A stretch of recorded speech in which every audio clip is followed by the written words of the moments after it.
All right, we've got everything starting to fall into place nicely. Yes, we do. But now it would be nice to be able to test out some of these various classes that we have created.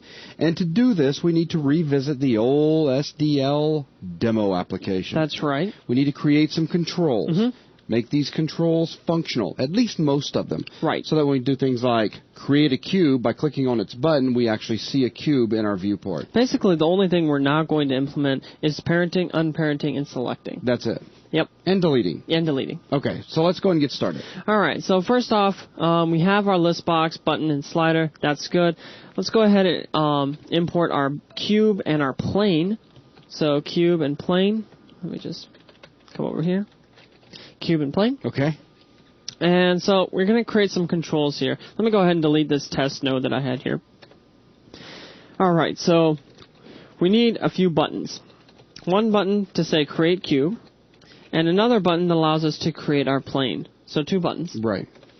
And we're going to need a whole bunch of sliders. 3 sliders for translate, 3 sliders for rotate, and 3 sliders for scale. That's right. Just giving the user some control over the objects that they create within the viewport. That's right. So our translate X, SLD translate Y, and SLD translate Z. And then let me copy and paste this a few times. So we have our SLD rotate X,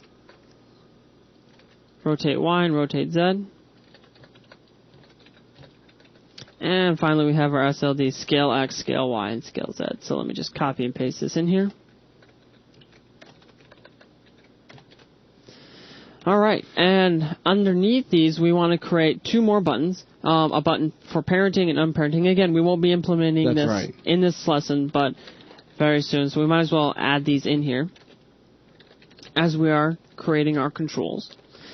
And now, 2 more things we need to do. We want to maintain a list of selections that we have. So we're going to have a list of meshes that we have selected, and also the currently selected node, because we don't want to be modifying all of our nodes that are selected at once. We just want to modify one.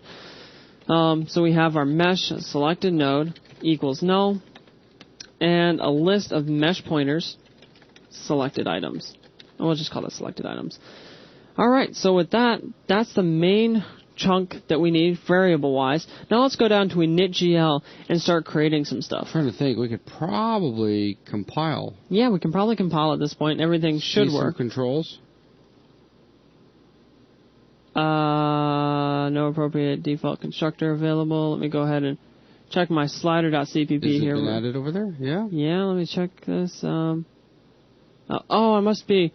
Oh, you know what? At the very end, I didn't include my pointer. Wow. Very funny. I was like, what? These are pointers. They shouldn't have constructors. All right, so let me recompile this. But it's a good idea as you're putting your application together. Just to test. When you add more and more code, continue to test. Otherwise, you do stupid things like I did. So let's go down to our initGL. And right below our main light here, let me go ahead and start. First off, I want to create a plane. So let me... to test out our new plane. So we're going to create a plane, new plane. And let me go ahead and set its divisions to 100. Set his size to 180 by 180. Plane.setSize, 180 and 180. I hope you guys realize that Joel is currently demoing one of the super cool things about the way we've set up this application. That's right. Once we've actually set our division, set our size, all we need to do is create our primitive and done. Yeah. And if we want to move it around, even more simple. Get our transform, and then simply set translate to wherever we want. So set negative, we'll pull it down on our y-axis, so something like that. Okay. Very, very simple. Now, to initialize our selected node, we'll just say selected node equals plane, because basically we're going to have an update controls that updates all of our sliders, and it basically needs to know some sort of node that's selected. That's right. So let me do a button, start initializing all of our controls that we have. So let me use our awesome add control function here, and we'll create a new button. And the label is just going to be create cube, and we're going to pass it simply 0, 97 for our width, and simply 30 for our height. Right. And then for our create, we want it to be right next to it. And since our add control is a little bit of a hack, we can't actually support that. So what we're going to do is just take this away and manually position it. So create our plane here. So now position does matter, so set that to 108, set the Y to 5, and width and height to the same. So we've created our two buttons. Two buttons side by side. Yep. Now underneath that we want to create all of our sliders. So SLD translate X is going to equal, and we're going to use our add control again. So slider, pointer, add control, and create a new slider. Our label is going to be translate X negative 100 to a positive 100 and 0, 0, 200, 20. Awesome. Let me make sure that compiles, and then I'll just go ahead and copy and paste this everywhere. That's a good thing I checked, because apparently I made a mistake right... Okay, I have one extra parentheses. Awesome. So let me go ahead and copy and paste this, because the translate in Y and Z are almost the same, so Y and Z, and there you go. And then I'm going to copy this entire thing, because we do have a rotate and a scale. So for scale, let me just copy and paste this, and then for rotate. And then let me go ahead and change this to rotate, scale. So SLD scale X, scale Y, and scale Z. And for this one, SLD rotate X, Y, and Z. And then we just need to set up its default parameters. Right. So for a scale, I don't know, what would you say? For maybe 0.1? Yeah, 0.1 sounds great. We don't want them to scale to 0, or better yet, negatively. Yeah. So set that to 0.1, remove the negative. Maybe allow them to go up to like 10. Okay. And for a rotate, we'll go from negative 360 to positive 360. So there we go. And I actually like to have rotate above scale, so I'm just going to move this over like so. So those are our sliders. And finally, we have our button parent and our button unparent. So let me copy and paste these two buttons, because we want them horizontally as well. So we're going to need a little bit of a hack again. And so the width and the height are going to be the same. This is going to simply be changed to parent. And we're going to set this over to our button parent. And then inside of here, well, this is going to be our button unparent. And unparent. And let's see, this is going to be 108. The Y is going to be 265. We just happen to pre-calculate that.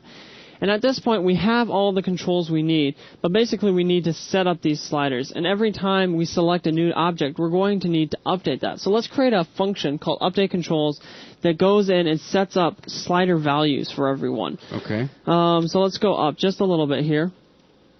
And above our initGL, we're going to create our void update controls. And simply pass it void. And inside of here, we're just going to set each one of our sliders to point to the correct thing to modify. So do our set value. And remember, we have our selected node, so we want to modify our sliders to modify the selected node.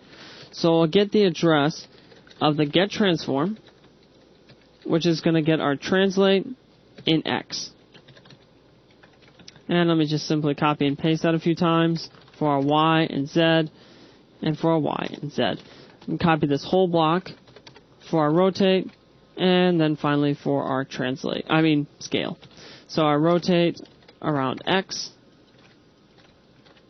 and then this is going to be along rotate. Is it rotation or rotate? Rotation. Thank you. Not a problem. Rotation. And you'll continue asking that question every time. Yes, I will. I just cannot remember that. For our slide scale in X, and over here we have our scale. So there we go. Basically, that's just updating our sliders. Because again, we're going to be calling this, when we do get selecting enabled, we're going to need to update our controls quite frequently. Right. So now let's go ahead and go down to our draw code. Our draw code. So all the way down to draw scene. All the way down to, again, in initGL, I was about to do this. In initGL, go ahead and call update controls. Otherwise, it's not going to be very happy. So down to our draw scene here. Right after our GL clear and our established projection matrix, let's go all the way down. Right after our light, we need to loop through every single one of our meshes. So simply do a for, and again, we're going to use our iterator. So for node, iterator, it equals node, get nodes, and begin, and it does not equal node, get nodes.end. And don't forget our it++. And then inside of here, we simply need to draw the mesh. So we'll do a mesh equals dynamic cast over to a mesh of our it. And again, if this is equal to null, then it was unsuccessful in converting it. So we're trying to draw something that isn't a mesh. So make sure it's a mesh, and make sure meshes get parent is equal to null, because we only want to draw parent nodes, because remember, we can have our one mesh draw all of our children for us. So simply do a mesh, draw mesh. And with that, that is all we need for our draw code, almost. At this point, what we have is drawing all of our main meshes. But we do want to add a little bit of a highlight around each of our meshes so that we can, well, show when a particular object is selected or not. And to do this, we're going to draw again, to go through this entire loop, essentially. So first off, we're going to get the list of selected items. So again, this is more useful once we get selecting in, but we will still be able to see when selected items are highlighted. So selected items, and we'll loop until items.size is great, while items.size is greater than 0. So basically, what I'm doing is when I draw a particular selected item, I'll remove it from the list and keep doing this until every single item has been drawn.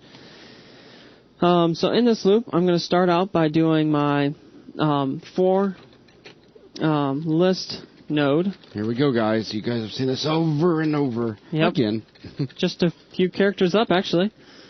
So node, we'll get our nodes. Exactly the same loop, so I'm just going to copy and paste this in. I was going to type it all over again, then I decided not to, since it is the same. So inside of here, we're going to get our mesh. We're going to decide whether or not the parent is equal to null. If it is, then we're going to do a little bit differently than we did previously. We're going to loop through every single one of our items and draw it. So go into here, and let's see, right after this guy right here, it gets a little bit crowded, so even I'm confusing myself here. So loop through all of our mesh pointers, iterator, and this is the items that we've just declared here of all of our items. So MIT equals items.begin, MIT does not equal items.end, and then do our MIT++.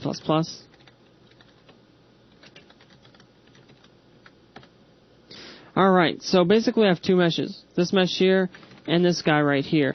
And what we're going to do, if I just finish this off, I'll explain it in just 1 second. It'll make a lot more sense once the whole bunch of code is actually here. Equals MIT. And then at this point, we need to draw our mesh, but we're going to do a little bit something different. We're going to disable our lighting so that lighting calculations are taken out of the mix, and then we're going to do a color for F. Yep, so we're going to do a disable GL lighting, and then we're going to set our GL color for F over to a green color so that it draws over it. And that's pretty much all we need for setting it up. That's right. And then we're going to do if mesh draw mesh, and we're going to pass it, yes, we do want to draw our children, and we want to only draw inside mesh, because, okay, here's how this is working. It's looping through every single node that we have on our scene.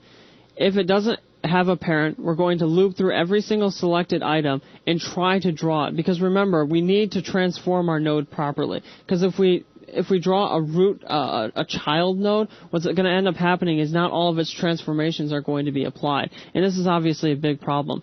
So then we're going to see if this mesh was drawn using the node that was passed into us. If it was, we're going to remove it from our list, and we'll be one step closer to exiting out of this while loop. So remove inside mesh, and then break out of our loop.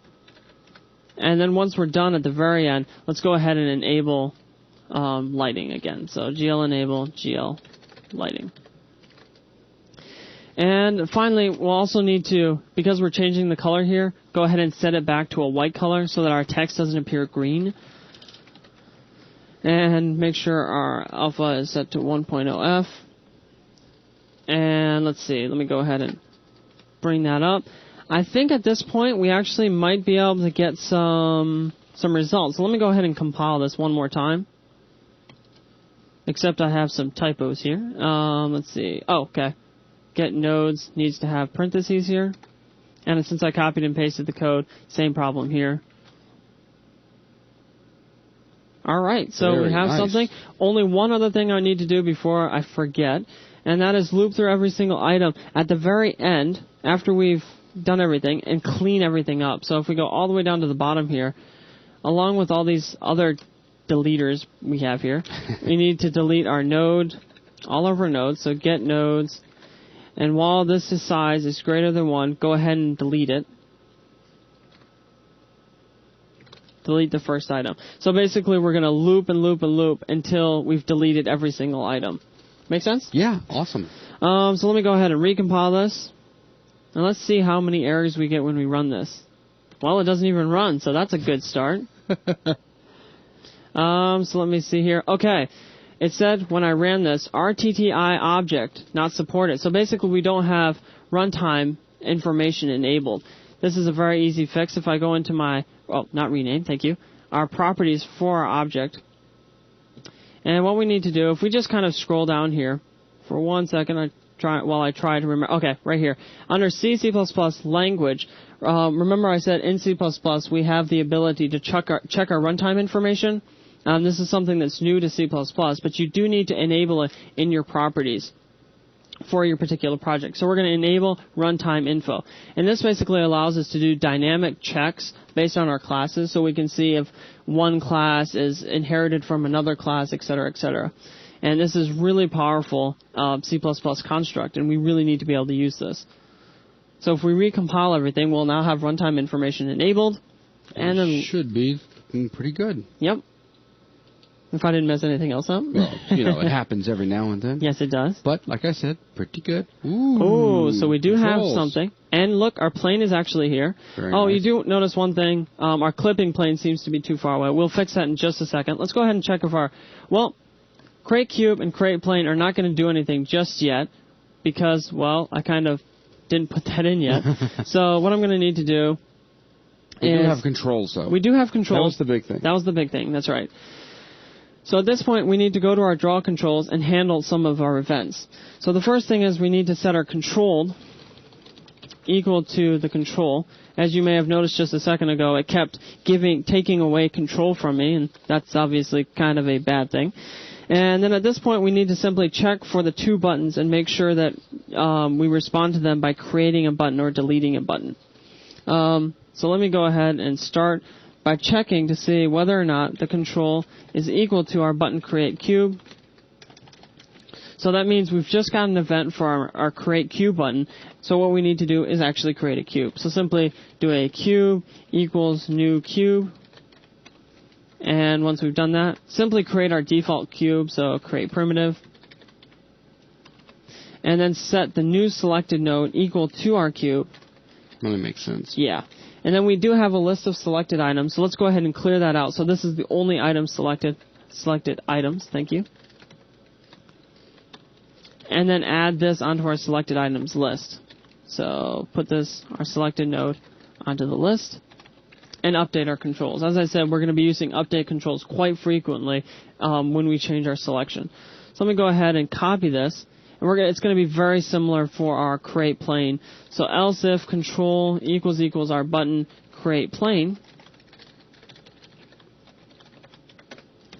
we're going to simply paste this code in and create a plane, create a new plane, and we're going to set his divisions to 20. His divisions to 20. Thank you. And set our plane, our size actually, to a 10 and 10. Something just to start out with. Sure. And then go ahead and create the primitive. So set our plane equal to that. Set our selected node equal to our plane. And that should be everything. Cool. So let me go ahead and compile this. Everything's going good so far. Oh, and while I'm at it, let me go ahead and change my clipping plane. So I can set this up to something like 500. Just give us a little bit more room to work with. That's right. And let me see how this works. So we have our create cube. Dink. Ooh, hey. It's actually created the cube. We do have a little bit of a problem. It seems like our cube is getting created a little bit weird-like. But otherwise, it seems like it's working. Let's create a plane and see how that looks. And we can come in and change the Y for that. So it seems like we have a little bit of a problem with our draw code and a selection problem because everything's getting selected, it seems. So with that, let's go ahead and exit out and try to find our problem inside of our draw scene because that's where we're actually doing all of our drawing. So let me go down to our draw scene area and see what exactly I'm doing wrong here. So basically we're setting our selected items and we're going to loop while our size is greater than 0. That seems good. Then we're going to loop through all of our nodes. That looks good. And let me see. So we get our inside mesh. We're going to disable lighting, set our color, draw our mesh, and then remove it, break. Oh, I see what's going on here. I have a draw mesh on the outside here, which is completely unnecessary because we're doing the draw mesh right here. All right, my second stupid thing of the day. So let me go ahead and recompile that and run that. We should get something a little bit better, hopefully. Oh, look at that. Much better. So basically we have just a little bit of a problem inside of our cube drawing function. So if I move this, though, everything moves properly. The rotation, let me make sure all of these are good. X, Y, and Z. And then let's see if our create plane works. We can move this guy around. So that looks good. That's pretty much it. Yeah, that is pretty much it. So, yeah, now that we've got stuff on our screen, we need to start taking into account selections and things like that. That's right. And in the next lesson, we'll go ahead and fix this little cube problem. Sounds good. So with that, that's going to wrap up this video. Thanks a lot.